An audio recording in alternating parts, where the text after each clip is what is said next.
What's going on, everybody? Welcome to another episode of Off the Couch Boxing. I am, of course, your host, Reckless Rex Ruger, along with my pal, the Nicaraguan Nightmare, Alexis Arguello. And I'm your other host, Frank Benji, back with another episode. Damn Skippy. And this is one I'm rather excited about, because this is our old pal, ICEMAN. Yes, sir. Who we always love to have on, man, who's got big things in the works right now because you're currently in camp with Artur Beterbiev. Yes, I am. And how? Oh wait, we lost you there. Yeah, I'm trying to figure it out. Let me see. So, what do I hit? Audio or the camera? Yeah, Yeah, we do I can turn it off on the go? I'll turn that off. Let me see. I think there's sometimes a camera button right down at the bottom of the Google Meet screen too. Let me see. Okay. Yep, there you go. There he is. All right, There he is. there we go. Yeah. So first of all, I want to jump in right away. First of all, always great to have you, Iceman, man. You're a friend of the show, man. We love you, the patron saint of boxing, in my mind, for what you do for ex-fighters, man. Always, man. A lot of love for you. Thank you. But, you know, what did you see in the Day of Reckoning? Because we did a whole episode about this. Were there any things that you guys took away and are going to stick into without giving them away, that you could fold into Beterbiev's game plan that you saw on Day of Reckoning from Bivol? Me personally, I wasn't able to see the whole fight because I'm in training camp and I just wasn't able to watch it where I'm at. So I wasn't able to see it. But I mean, he's Bivol, he's very good, and when the time comes, we're gonna watch all those tapes and figure something out. But one thing at a time. Like one thing about Artur, he literally would not even think about Bivol. Like, he doesn't care. Like, he's so focused on Callum. It's just right. That's just how he is. Like, he wouldn't even want to discuss Bivol. He wouldn't even want to talk about it. Right. Well, and I like that. I like that he's the guy that doesn't look past somebody. Well, since you didn't watch it, I'm assuming you probably know, though, that Bivol wasn't able to get a finish. Right. And that's something that, I thought he had Linden on the ropes a few times where he could have got rid of him, and I don't think he was able to. So I'm kind of curious if you think that that's something that's not going to bode well for him against Beterbiev. Well, I don't think I don't think it's his nature to be a killer. I don't think, I think when he tries, he's not a big knockout guy. You know what I mean? He's not really adept at setting the guys up and getting them where he wants to. He get with Canelo, he had him on the ropes and he threw a bunch of punches. He threw a lot of punches, and he, kind of like, I'm not insulting the guy at all, but almost like amateurish in a way. You know what I mean? Like, he didn't take his time and set things up and really look what he was doing. So I don't think he's a finisher by any stretch of the imagination. No, definitely not. And in that episode, that's one thing with that Benji's touched on. We were very critical. It seemed like, as Benji said, there was times when the ref really looked poised to want to step in there. And then either he seemed like he let the guy off the hook, or Artur somehow wiggled himself out of the jam. But he seemed to come in and out, in very straight lines, and didn't really, as you said, really think about what he was doing and move to any side angles or anything like that. So he didn't really seem too adept at finishing. And we said right on here, I don't think that if he fought that fight, that would be anywhere near good enough to beat Beterbiev. Right. Like I said, I think his inclination is to win more by decision. He's used with his boxing skills and everything, and which honestly, for me, there's nothing wrong with that. If that's your thing, and you're good at it. But does it anger you? But does it anger you as a co-trainer, though? Because you touched on something right there. Does it anger you that Bivol gets the reputation in the fight as the technical boxer, and Beterbiev is just looked at as some wrecking ball that has no skills? Because he obviously has skills. Yeah, it's funny to me because I get almost irritated, but I almost laugh at it because, and I've said this many times. I probably said it last time I talked to you, and I've said it, for the last few years. I think people are starting to realize that Artur is a technician. Artur is a super calculated guy. And when we're in the gym, he's constantly asking to work on technique. Like we're always that's our game, you know, doing these different little things. And people would have you believe just on the surface that he's just this, you know, Mr. T in Rocky 3. Right. He's, you know, I think that's the image most people probably have of him. He's Clubber Lang. And it couldn't be further from the truth. He's not reckless at all. Right. Yeah. And yeah, I hate that comparison, you know, that he's automatically like just pitted as, you know, the puncher, this guy who can't win by any other way except via knockout, just because it's all we see him do. But you know what's great about it? And it happened in the Anthony Yard fight. And I remember saying this before the fight. I said to Artur at one point, I said, people don't realize how fast you are. They don't realize how quick you are. They don't realize how sneaky you are. And actually in the press conference right before the fight, Anthony Yard actually said that Artur is slow, you know, a slow puncher. And I remember like thinking like, does this guy even pay any attention to anything? Like it's like, and I remember saying, he's going to find out the hard way that Artur is not slow. Artur's not Roy Jones or Floyd Mayweather. You know, I'm not saying that, but he's quick and his timing is super, super, super high level. And people need to figure that out. Go ahead, Benjis. No, I didn't. You look like you had something to say. Yeah, no, I wanted to ask like you as part of his team. Two things that I wondered if they were any concern to you. First of all, and you know, obviously, you know, a lot of these guys in the light heavyweight division, they're all getting up there in age. You know, Callum Smith, 33, Bivol, 33. Artur's got a few years on them. Does age and also the fact that he hasn't been active since the Yard fight, are those things that you're concerned about at all? You know, normally I probably would be, but and I've said it 100 times with different people. The thing about Artur is he trains and he stays focused all the time. So he's always working on his skills and he's always, you know, practicing stuff. It's just what he does. So a lot of guys, when they get older, it's because they haven't been dedicated. So their skills have eroded. Whereas Artur is constantly keeping his body and his mind and his reactions geared towards a high level. He's really, really, you know, it's amusing to me in a way because like the other day, he had me meet him at the gym and he's like, John, you know, come meet me at 7 o'clock. You know, I'll have already been here for an hour. And I'm like, all right. So I come to the gym and he's there. He's already an hour into this workout.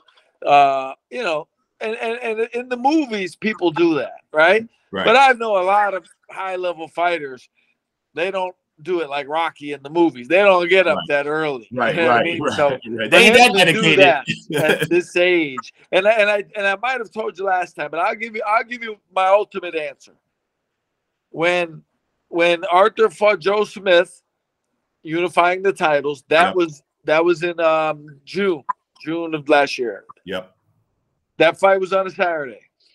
Artur fought the fight on Saturday, traveled home on Sunday, took Monday off, and Tuesday, and I have a video verifying this, Tuesday morning at 6 o'clock, he was in the gym. Back in the gym. Slamming with a sledgehammer, 2 sledgehammers on a tire on the wall. He does this thing where he uses both hands and he beats on the tire for 33 minutes at a time. That's great. He was doing that 48 hours or whatever after the fight. Yeah, I've seen some of the crazy techniques he uses too. Like I like that thing he does with the wrist there, with the big heavy bar too, that he almost twirls like a baton almost. Right. He does some very unorthodox strength and conditioning things he does though. Well, the thing is, you watch him do that, and it looks like so easy. If you picked up one of those bars, you'd understand it's almost like Superman picks it up and he's just playing with this thing, and then you try to do it, and you can't even do it one time. You know, he's unusually strong. It's weird. Yeah, he's very strong. Go ahead. I was just because, you know, this is something else we touched on in a recent podcast, and it's big news right now, and I'm curious to get your take on it. we got Inoue as the fighter of the year. And I'm just curious what your take on that is, just because Crawford, you know, made a bold statement that he thought he was the fighter of the year just for beating another top 10 pound for pound guy. You know, there was a couple other guys in contention. Yeah. I mean, for me, Crawford's victory and the manner, not only the victory, but the manner in which he did it. Yeah. Was fighter of the year, 100%. Like, I agree. Like, I agree. I mean, it's like when Sugar Ray Leonard beat Tommy Hearns, not only did he beat him, you know, but he beat the guy, the killing machine. You know, that's special. A lot of people, and I think most of the people that I knew thought Spence was going to win that fight. Oh, yeah. And you know, for him to just dissect him like a frog, like brutal, you know what I mean? Yeah. And to not, it's like, what would you have to do in that fight to become fighter of the year? Like, what more could you do to make a case for yourself? Right. You know? And I think the criticism was that some of the guys that were in contention had fought multiple times. But Terrence, you know, he took to Twitter and his comment was, you know, that one fight, granted, I only fought one time that year, but the magnitude of that fight and the way in which he did it, as you touched on, you know, should be in the honors. Yeah, that was a super fight. And, you know, to me, like, I equate it to Leonard Hearns. Like, it was that level of a fight. You know, people don't realize it because the vibe is different now, you know, than it was back in 1981. But that was the same fight. It was that level. And he, you know, and he beat Errol better than Ray beat Tommy. Absolutely. You know what I mean? Yeah, it was very one-sided. Yeah. Very one-sided. Now, is it hard for you, you as a trainer, because it sounds like Artur is extremely self-motivated and able to really maintain a laser focus, you know, without much help. He sounds like he's just that kind of a disciplined guy. A lot of it I know has to do with his Muslim faith, but he sounds like a guy when he zeroes in on something. But you as a trainer, though, you know, do you have to sometimes kind of decompartmentalize the fights that people want to see? You know, obviously you must get a microphone stuck in your face constantly about Beterbiev and Bivol because there has been so much buildup to it. Is it hard to stay focused on an opponent, like knowing that that's what looming in the big picture, especially since Bivol just kind of did his part, quote unquote? To be honest, yeah, it's not a problem at all. Like, literally, until I logged on here and started talking to you about it, we have not talked about Bivol once. His name has never come up.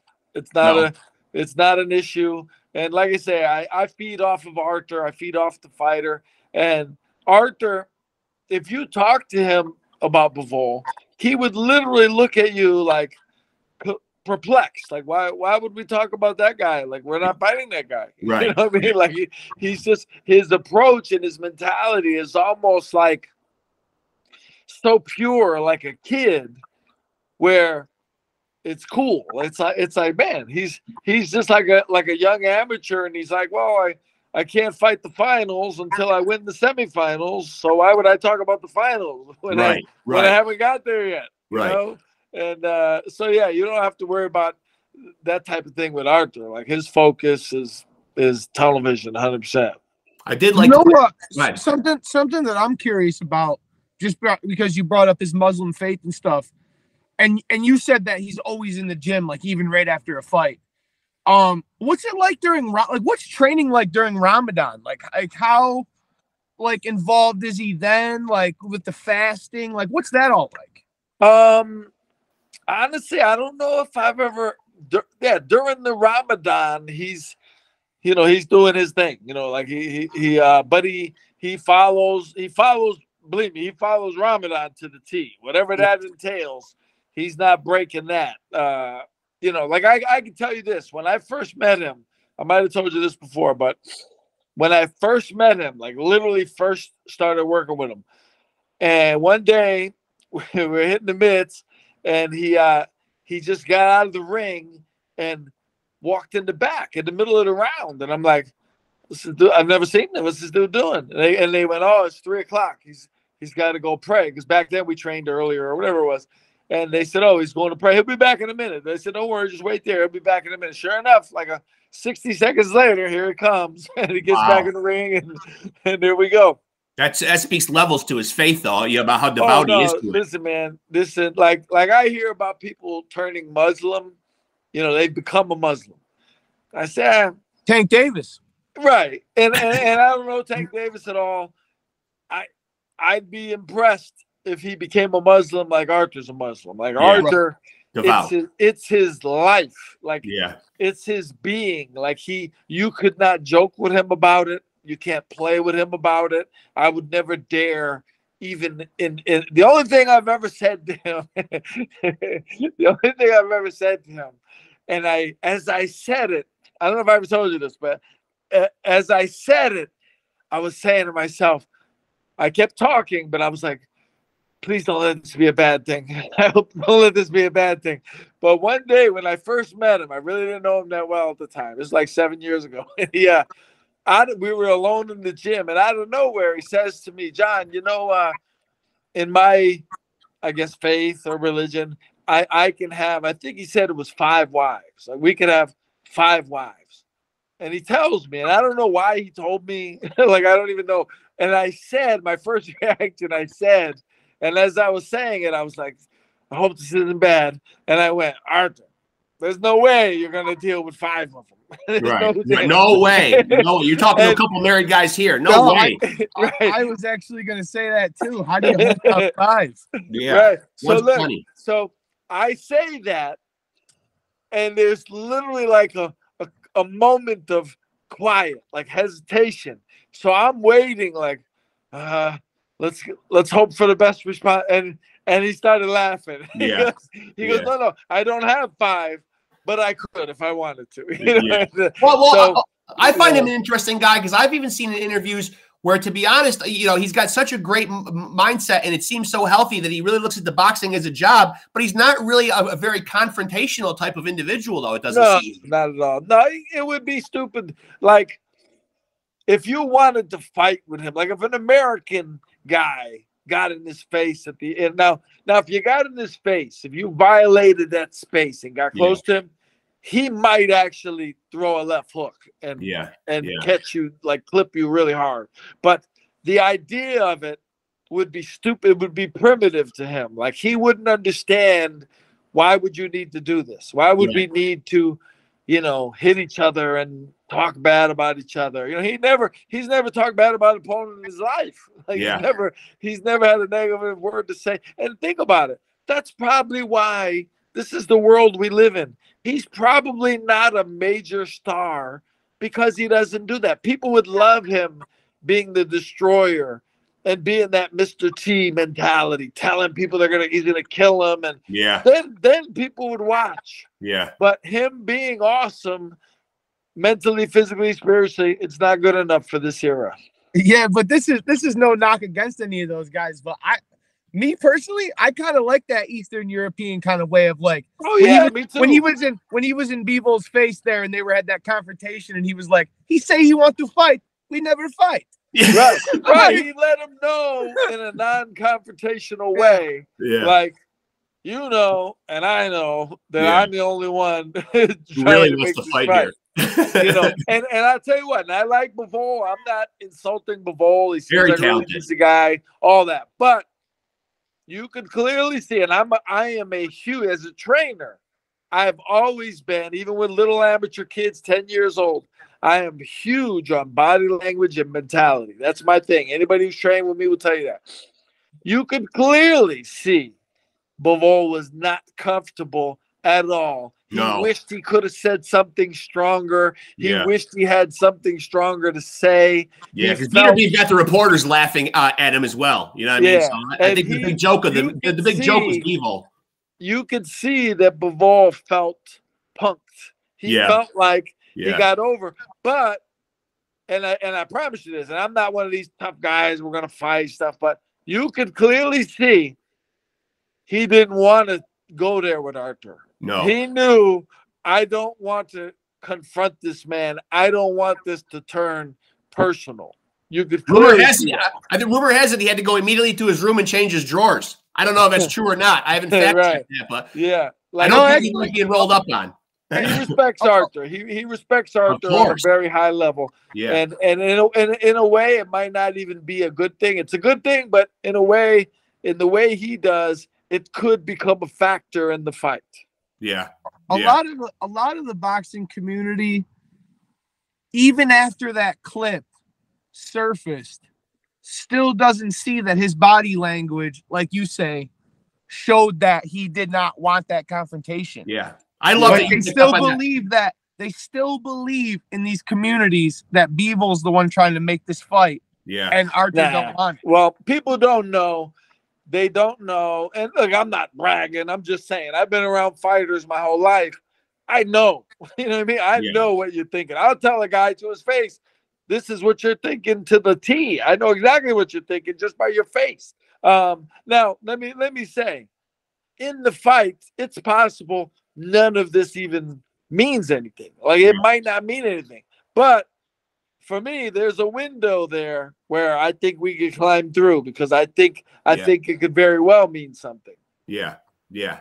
I agree with you. And I like the fact that you said body language is everything, because you're right. He didn't look, and in that situation, even Beterbiev is not comfortable in that aggressor role, but he definitely looked more comfortable in that situation right there, though. Oh yeah. He was the alpha male in that situation. He alpha male, 100%. There you go. That was it. One of them had to be the alpha. It was Artur, and Artur. Thing is, Artur knew it.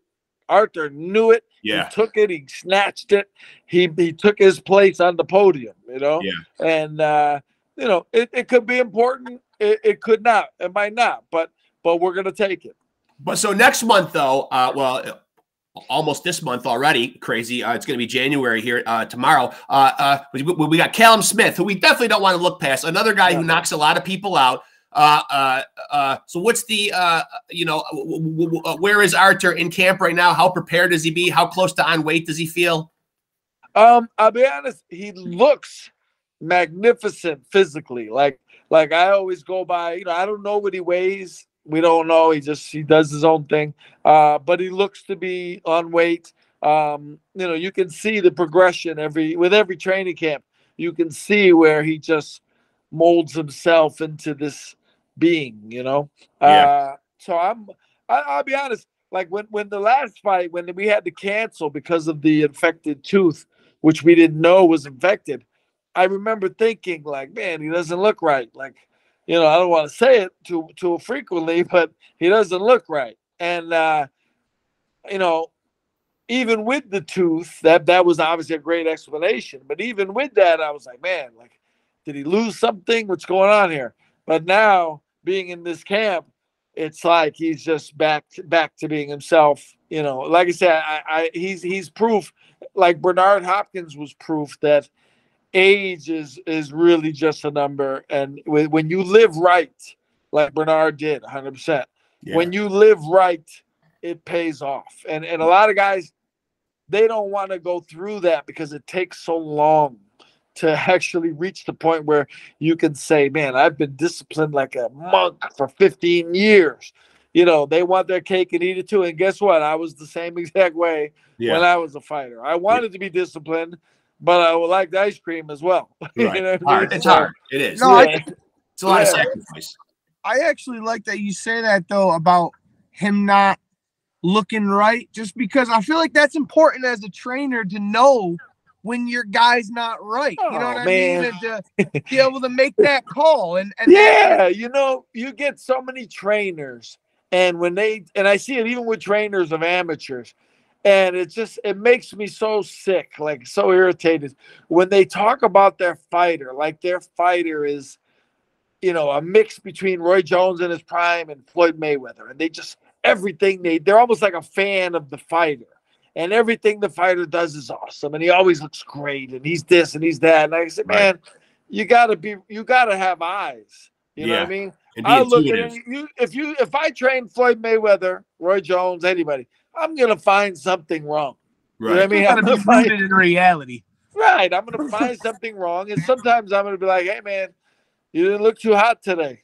You know? But you see these guys, they always tell their fighter how awesome he is. They're like the fan of the fighter. That's not a good thing. It's like trying to be friends with your kids. It's not, you have to still be the parent.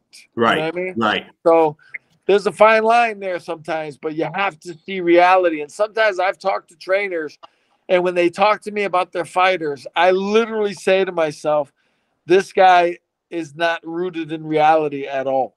Right, right. So obviously, though, the fact that the Beterbiev Bivol fight is being clamored for by the public so much, it's got to be one of those fights that's right up there with but we saw Spence Crawford, but people want to see Canelo and Benavidez, but I mean, always one or two, or 1 and 1A is always Beterbiev versus Bivol, though. Do you really realistically think if Beterbiev gets past Callum Smith, do we see that fight in 2024? When Beterbiev gets past Callum Smith. When? That's right. Yes. When? I'll be honest, my whole life, I don't know anything about like negotiations and who gets paid what. And I might have told you this, and people might think I'm lying. And I promise you, this is 100% true. Never, Ice. Never. We wouldn't call you a liar. Ice. Okay, listen. I have no idea how much Artur Beterbiev makes for his fights. Yeah, I believe that. I don't have a clue. That. Yeah. I don't have a clue. It's not your end of the pool. I don't think but you think I would have read it, Coach. You would think I would have read it somewhere, but I don't, because I don't read those. Even when I'm reading an article about a fight, I skip over the part where they start talking about the promoter and the purses and the purse bids. I skip all that because I don't care. I just want to see the fight. So on my end, all things aside, I would say obviously Bivol and Artur is I don't know, top 3. Easily. It can't be worse than top 3 of fights to be made today. It can't be. And probably Usyk and what was his name? Fury. Usyk and Fury is probably right up there. Maybe Benavidez and Canelo. Benavidez and Canelo is another one we all like to see. There's a handful of fights, and so I'm certainly looking forward to it. I hope it happens, but I honestly don't know. My ultimate point is I don't follow the negotiations. I have no idea how close or far it is from being made. One thing I got to say, though. No, this is way off topic, but just because we're talking about all the different fights, just made me think of this. We just saw that day of reckoning, and we saw Joshua win, and we saw Wilder lose. I'm just curious, do you think that's still a fight we need to see? It's funny you mentioned that, because literally while you were starting to say that, I thought of something my father told me years ago.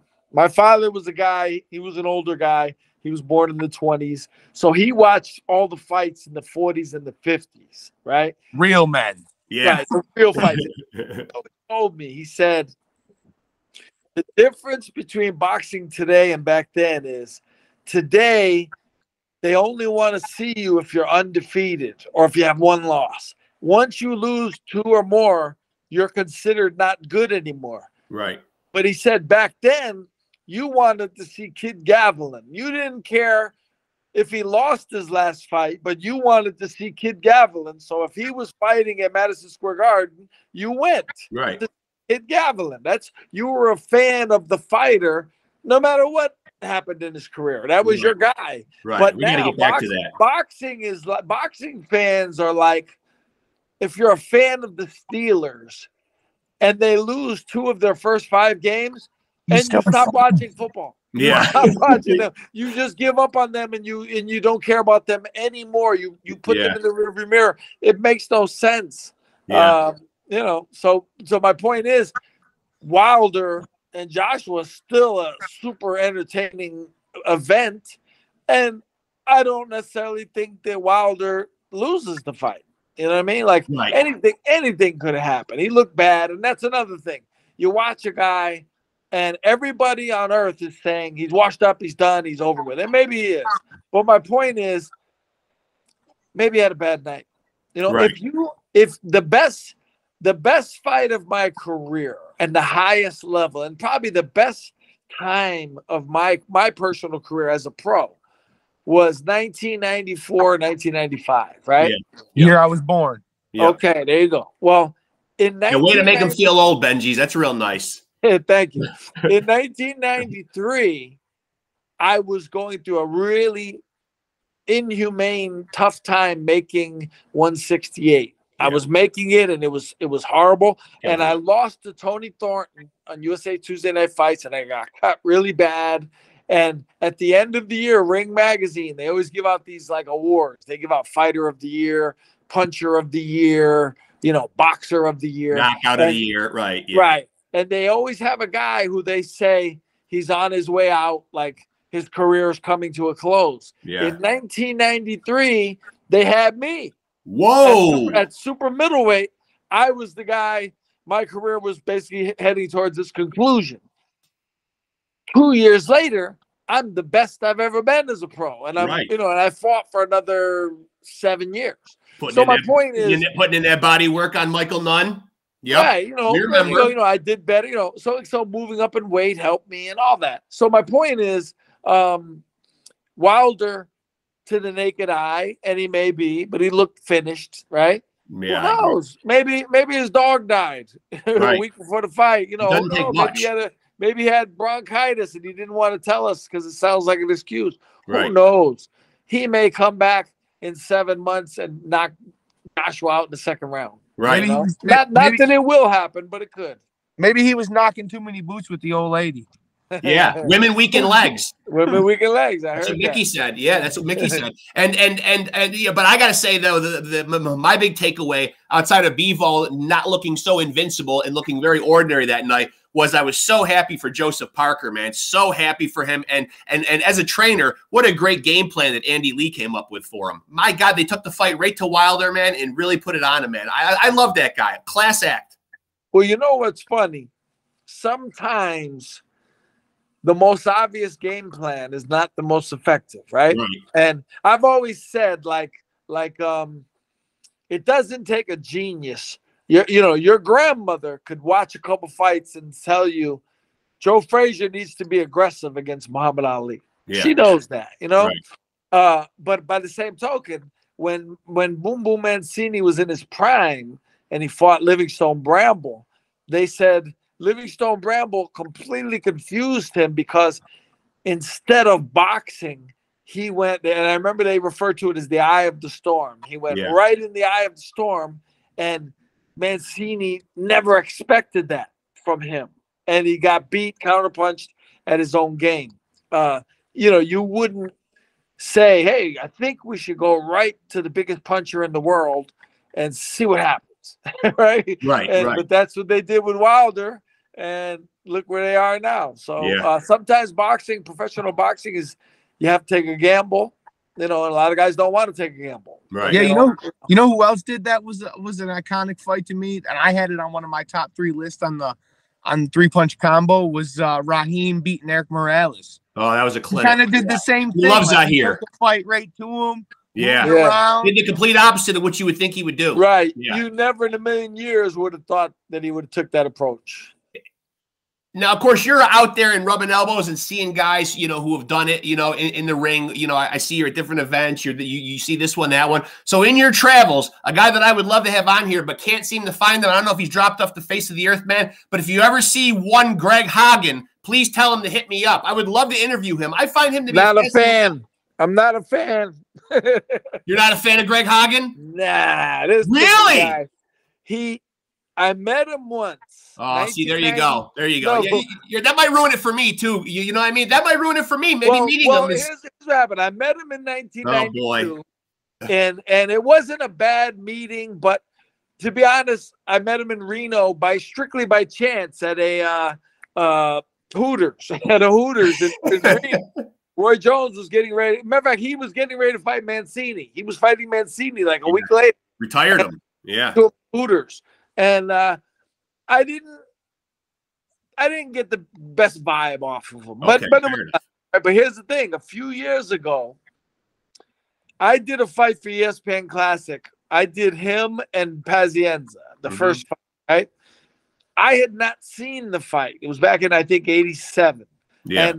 But I did the ESPN Classic for it. So it was good because I had never actually seen it. So it was literally seeing it for the first time when I did the Joe Testor. I had always heard, and this is how you can't always go by what people you know, the rumor or whatever. But I had always heard Vinny got a hometown decision against him. That's certainly did. That okay. Yeah. I've always heard that. Yep. I'm watching the fight. I'm doing the broadcast, and I'm saying to myself, Vinny's winning this fight. Vinny's not losing this fight. Like he's out, Greg. And around the 12th round, Joe agreed with me when I said it. So a few years later, it come, you know, it's on ESPN, so everybody was, oh, Greg watched it. So I don't know Greg at all. I see him on the message board on the internet, and he sees me, and he brutalizes me. He's going after me. And he's like, and he's insulting me. And it's clear that he didn't really know who I was as a fighter. Right. But he hated me because I thought Pazienza won the fight. And he's saying, you know, just because you're his friend, you think he win. And I said, listen, man, I don't care if it's my mother. If she loses, I'm going to tell her. You're going to be honest about it. Sure. I do that because people I respect are watching. And I don't want them to be like, what are you doing? Like, don't be the guy that just votes for the house fighter, you know. Right. So we went at it back and forth. And he's kind of a mean guy. He's not a very pleasant dude. And he got really aggressive with me. And everybody's reading it. You know, hundreds, thousands of people are reading this back and forth with us. And I took my time one day and I wrote out probably a 20-paragraph synopsis of his life, and not his career, his life. And basically that was the end of it. I never heard from him again. Ouch. I was pretty aggressive, but I didn't say anything wrong. I told you. I think we should reassess the guest list there then, Benjis. We might be having to drop him off. I mean, Ice is a friend of the show. Ice, we were just talking about this, man, but we've done almost 50 episodes, and you were our first interview. Really? Yep. Ah, that's nice. That's cool. Yeah, we didn't even truly have the kinks worked out yet. Like, no, actually we didn't. No, but since then, man, it's been so great. I mean, we've had guys on that I never would have dreamed of. James Toney, Chris Bird, Ivan Robinson. We've had everybody. And not to toot our own horn or anything, but the times that we've brought you up and shouted you out is like endless. Yeah, you're loved out there. You're loved out there. It's literally like 2/3 of the episodes. Yeah, and it just got me feeling very nostalgic because I did used to love your voice on the ESPN fights. You and Joe Tessitore made a good team. Yeah, we gelled pretty good, and I enjoyed that. It was a really cool experience doing those fights. And, is that anything you'd ever like to go back to, commentating? I would love to. Over the years, I've done different things. Did jobs here and there. But apparently, it's hard to. You got to know the right people. It's definitely apparently who you know. You know what I mean? What I like about your commentating style is, though, because you can obviously speak from a point of reference because you've done it in the ring, you've been the trainer, but you also come across, you know what you should do? You should be doing audiobooks, for God's sakes. You've got a voice that just sounds like the everyman voice. I could sit there and listen to you talk and analyze a fight for me all day long. Yeah. Well, you know, I'm a fan of boxing. Right? That helps. I've always been, and it's helped me. As a fighter myself, it helped me.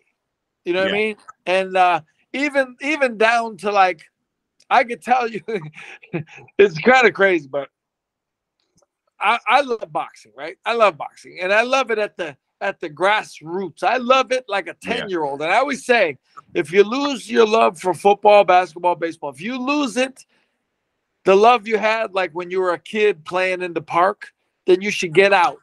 Because you're not the same person anymore. You have to love it like a 10-year-old, right? And I can tell you twice in fights, once in a pro fight and once in an amateur fight. And I have them both on tape. Twice in fights, successfully, I might add, I imitated Apollo Creed hitting Rocky with the triple right hand. Nice. Late in the fight, if you remember, right before he dropped Rocky in the corner, he hit him. He goes, "Get your cameras ready. Get your cameras ready. Here it comes." And he hit him with a triple right hand. And I remember thinking the triple right hand is the most awesome combination ever. And I did it twice in fights. I have it on video. And did it work? I love it so much that you say like you just got the passion like a 10-year-old. Like that speaks volumes to me. You like have to. You like have to. In my own personal life, I'm just a janitor at a school, but like I had such a love for basketball growing up. It was like my number one thing. I just loved it. And now, like I'd step in there in the gym and I watch the games and I watch the other kids play, and I find myself enthralled in it, just like as if I'm on the court. Yeah. Like I Listen, love it. I That's a great promise you feeling. this. You as a basketball kid, right? If you go tomorrow to a court by your house and you play with some of your friends, if you don't imitate Michael Jordan, then get off the court. Right. No, right. actually for me though, our me growing up, our thing was it was always Kobe. Yeah. Whoever. Like, and you play better. I had an amateur, and I used this technique, right? This mentality. I had a fighter, and he's a short kid. He's only like 5'4", right? He's a 132 pounder, and he loved Roy Jones, and he was an explosive kid. And I said, listen, when you're throwing that right hand left foot combination, and when you double it, pretend you're Roy Jones. I said, you love Roy Jones, be Roy Jones. Throw it. Don't throw it like you. Throw it like him. And I promise you, he knocked so many guys out. Absolutely. I mean, literally an amateur with headgear, and I've seen him level guys with the left hook. And he's just imitating Roy because he loved Roy, and it works for him. You know? Yeah. I like to think that we kind of take the same approach to the podcast because we don't just – it's great to get legends on here. It's great to get established guys. But we've had a lot of guys on here that are more like on the peripheral. You know, some guys starting out their career. We just put an episode up of a guy we know out in Detroit who's just about to make the crossover from amateur to pros. And, you know, just anybody associated with the sport. We love it and respect it that way too. You know what I mean? It doesn't got to just be like some guy that everybody's going to know automatically. Yeah, no, I always felt like some of the most interesting fighters to talk to are guys you never heard of. Yeah, like everybody wants to interview Oscar and Roy and Lennox, right? Man, talk to a guy that's 9-4 and he's been through the ringer. And I tell you, I had a kid. I actually fought this guy as a pro. He was a very good amateur. I fought him as pro and amateur. He was a very talented fighter, super unorthodox, but he was a bit of a nut in a good way. And we fought each other, but we became friends. And I remember one time we were talking about Teddy Atlas, and you know, Teddy got into that thing where he would talk like these mystical things in the corner, you know, like, you know, your son wants to know why you don't want to be heavyweight champ. And you're a fireman. We put out fires. Fireman and all that stuff, right? And this kid, Mike Monoslawski, shout out to Mike. And he was, you know, his record was not as good as his talent. He was a much more talented kid, but he fought anybody, you know. But we were talking about the strategy and the technique and Teddy's thing. And I'll never forget, he looked at me almost like philosophically, and he said, you know, John, sometimes it's not trying to gain the acceptance of your father from when you were 7, and you're not trying to prove something to the bully in 6th grade. He goes, sometimes it's just a fight, man. Right. And I remember I looked at him and I went, that's the most profound thing I've ever heard in my life. Right. I think that ties right back into Beterbiev's logic. It's just a fight at the end of the day. Yeah. Just punching the time clock and going to work. Right. There's nothing personal. No. Like Artur doesn't care what you say, who you are. You know, he's not mad at you. He doesn't hate you. Nothing like that. You know? That's healthy. And, yeah, for sure it is. Well, listen, man, as always, Iceman, it was great to have you on here, man. We wish you tons of luck. January 24th, correct? No, it's like the 14th. 14th. I knew there was a 4 in there somewhere. January 14th. We'll say it for you. Callum Smith going to get his head punched off. We'll make the prediction for you, man. And then Bivol, you're next, buddy. I don't know where you're going to go run and hide, man, unless he leaves the weight class completely. But I mean, you know, Artur truly is the boogeyman. Before you go though, if Bivol was to leave that weight class, what do you think Beterbiev's next move would be? Yeah, that is a good question. If Bivol left the weight class? Yeah, just because it doesn't really seem like there's another guy at that weight who matches Beterbiev if and when he beats Callum Smith. Right. Yeah, he has been out in the media talking about going to 168. Right. Well, I had heard that a couple of years ago that he could make 168 without a lot of trouble. I'll say this. Artur, I've probably told you this. He doesn't watch boxing. Right. He doesn't know who anybody is. Like, he wouldn't know. If Errol Spence walked up to him on the street, if Gervonta Davis walked up to him and said hello, he would not know who they were. Right. Like, he just doesn't know, doesn't watch boxing. But the thing for him is he's never, if you notice, he doesn't call fighters out because he don't know anybody. Right. Like, he wants to fight. He's always heard there's 4 belts. You got to be undisputed. That's the ultimate. So in his mind, whoever has the 4th belt is who he wants to fight. It could be Mickey Mouse. Right. It could be Trump. It could be whoever it is. He wants to fight them. He doesn't care who it is. It's not a person to him. It's a symbol. It's a belt to him. Right. Well, last piece I gotta say just after that. So do you believe that if he nets all 4 of the belts, that he moves on to a different weight class and tries to do the same? Honestly, I've super never heard. People have asked me a lot, especially over the last couple of months, about going to cruiserweight, and I don't know if they heard that or whatever, but I've never heard that from him ever. It's never been discussed one time. I actually haven't heard that either. I just was curious. I've heard it like in the last month. I've heard it probably 4 different places. And then on top of it all, they're supposed to make a new super cruiserweight division too for everybody from 200 to 224. Crazy. The one thing they cannot do, and they tried to, somebody brought this up, and I said, you people are crazy. You're stupid. They wanted to make a super heavyweight division. I know. You cannot call it super heavy. You cannot have something bigger than the division that Mike Tyson and Muhammad Ali were in. Right, right. If it's 500 pounds, it's heavyweight. There's nothing bigger than heavyweight. There's nothing more important than heavyweight, period. Well, we appreciate you so much coming on here, man. We wish, and please, from us here at Off the Couch Boxing, please give Artur our best. We're pulling for, man. We're Team Beterbiev all the way. You know that, man. We love the guy, man. And we'll be tuning in. And then, hey, on to Bivol, man. I'll look in the camera and tell him, wherever the camera, he's next. All right. Yeah. I appreciate it. Thank you very much. We appreciate you, as always, the patron saint of boxing, out there doing God's work. I always say it, man, trying to help out ex-fighters, man.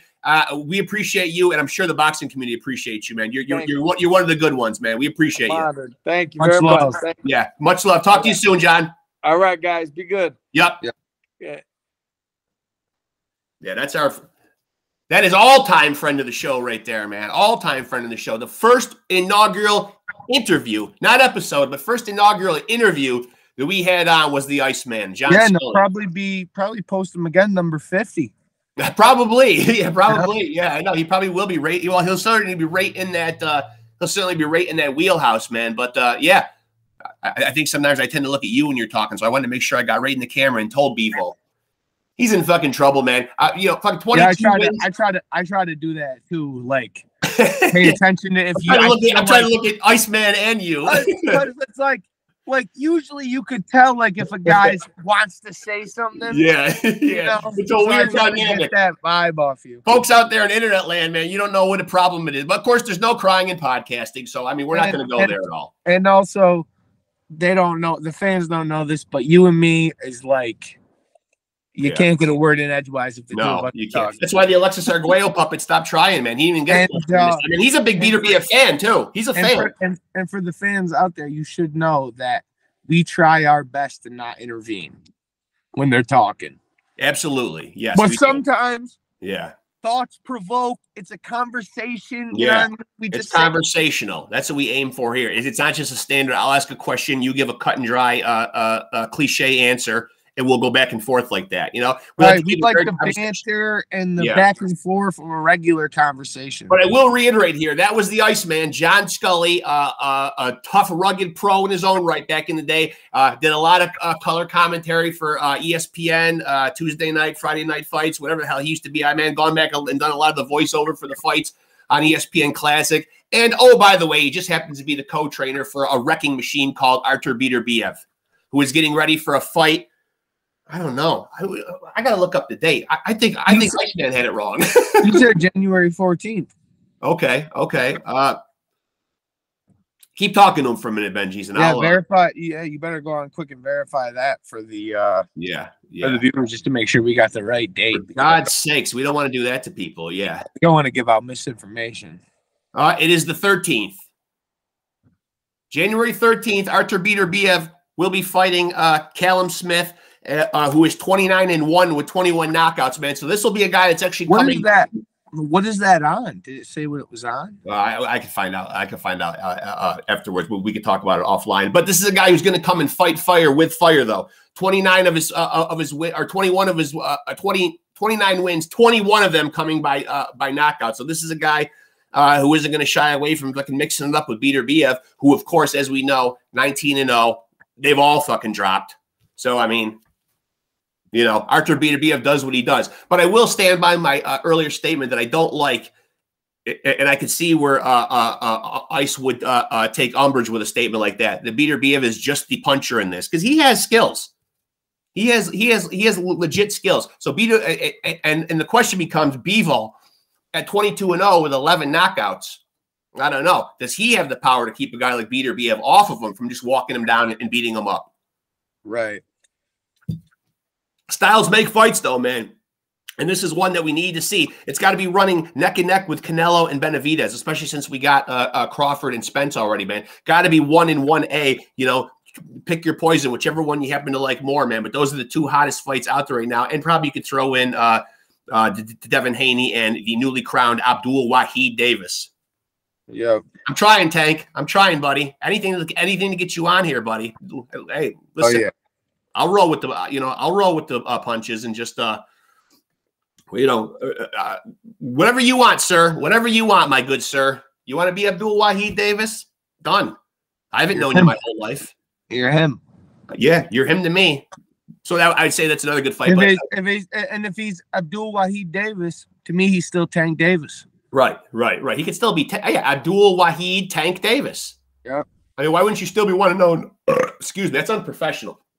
Why wouldn't you want to be known as a tank still?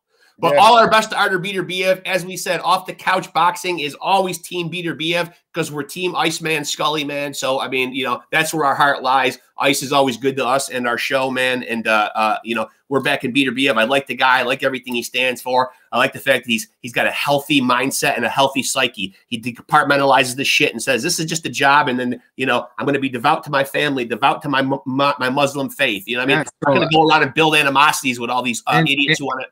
And also, kind of nice information to find out, Iceman doesn't even notice when the dude's in Ramadan. I know. He's fasting and training and, you know. I also appreciate him sharing the story about him dipping out of the ring to go get his 3 p.m. fucking prayer in too, man. I mean, salute to the guy. That's a guy who's steadfast in his faith. Respectable, yeah. And if you're watching us right now, the respectable thing for you to do is like and subscribe and hit the notification button. Hit the fucking bell. Yeah. Why don't you all be respectable, a la Artur Beterbiev? And of course, it's time to shout out the great Gary Busey. Alexis Arguello wanted to say it today, but I think he's pissed because I didn't let him get a question in. Alexis Arguello, this is for you, baby. Shout out Alexis Arguello. Shout out Gary Busey.